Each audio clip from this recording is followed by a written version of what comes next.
भी। और Islamic organisation और इस छर्रे को समझाने के लिए एक बात बता देते हैं कि भारत में पूरी दुनिया के 10% मुस्लिम रहते हैं और बहुत खुशहाल ढंग से रहते हैं। भारत में 14% मुस्लिम रहते हैं, जो संख्या में देखेंगे तो लगभग 20 करोड़ हो जाते हैं। इसके यहाँ 21 करोड़ मुस्लिम रहते हैं और भारत में 20 करोड़ मुस्लिम रहते हैं।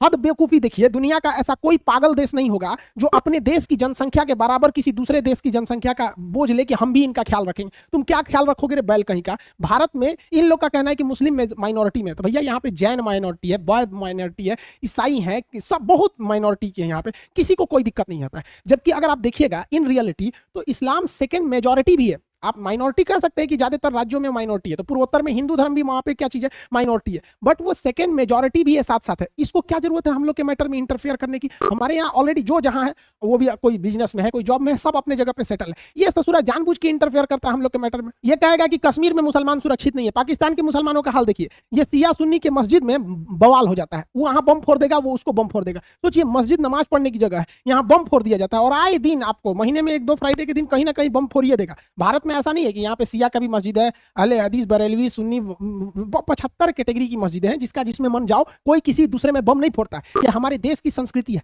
और ये वो लोग कहते हैं कि जिनके यहाँ सुरक्षित है मस्जिद, यहाँ पर देखिए इस बच्चे को क्या दोष है। इस छोटे से बच्चे पे बड़ा दया आती है। ये बेचारा गया होगा मस्जिद में नमाज पढ़ने के लिए आराम से खुशी खुशी। इस बेचारे की बस यही गलती है कि ये पाकिस्तान में जन्म ले लिया, जहां मुसलमान लोग की ये हाल है कि मस्जिद में छोटे छोटे बच्चों का बम फोड़ दिया जा रहा है। रिश्तेदार को खोज रहे हैं कि भाई नमाज पढ़ने आए थे यहाँ पर, और ये लोग भारत में बताएंगे कि मुस्लिम सुरक्षित है या नहीं है। ये अपने इनके देश में देखिएगा तो हजारा मुस्लिम होते हैं जिनको ये कहते हैं कि इनकी आंखें छोटी छोटी होती है, चाइनीज की तरह दिखते हैं, ये मुसलमान नहीं। अरे यार, किसी का नाक नक्शा अगर क्लाइमेट की वजह से कुछ है नहीं, मान के चलिए आपसे अलग दिखता है, तो आपको ये अधिकार किसने दे दिया कि आप फटाक से कहते हैं फलाना मुस्लिम है, फलाना नहीं है। हजारा मुसलमानों को ये लोग लाइन से खड़ा करके गोली मार देते हैं, जेनोसाइड जहां तहां होता है। और उस पे ये इस्लामिक ऑर्गेनाइजेशन जो है, ये 57 देश एकदम चुप रहते हैं। पाकिस्तान में अहमदिया मुसलमानों को घर में खींच के मार दिया जाता है, बलोचों को हेलीकॉप्टर से गोली चला के मार दिया जाता है। वहां इन लोगों को मध्यस्थता करना नहीं दिखता है। और भारत में सब लोग शांति से जी रहे हैं भाई। यहाँ गंगा जमुनी तहजीब से हर इंसान मिलते जुलता रहता है। हाँ, जहां लोग रहते हैं कुछ आपसी छोटे मोटे विवाद भी होते हैं, तो आपस में जहां रहता है वहां लोग होता ही, तो हम लोग अपने में सॉल्व कर भी लेते हैं यहाँ पर। लेकिन ये लोग एंट्री करेंगे यहाँ पर।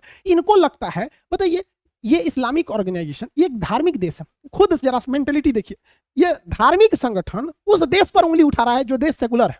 हमारे देश में कोई जैन, बौद्ध, ईसाई, इस सब से कोई दिक्कत नहीं होता है। एक इंटरनेशनल सर्वे में बताया गया था, मेनली भारत में तो सबसे बड़ी मेजॉरिटी हिंदू है, सेकंड मेजॉरिटी मुस्लिम है। तो इसमें क्या हुआ था, एक सर्वे में बताया गया था कि 91% हिंदू लोग का ये बिलीव है कि कोई भी दिक्कत नहीं है हिंदू मुस्लिम का यहाँ पर, और 89% मुसलमानों का भी कहना है कि कोई भी दिक्कत नहीं है यहाँ पर। जो रियलिटी है यहाँ पे कोई दिक्कत नहीं है। 2-4 तो नेतागिरी के चक्कर में इधर उधर हो जाता है, यहाँ पे कोई यहाँ भारत में दिक्कत नहीं है।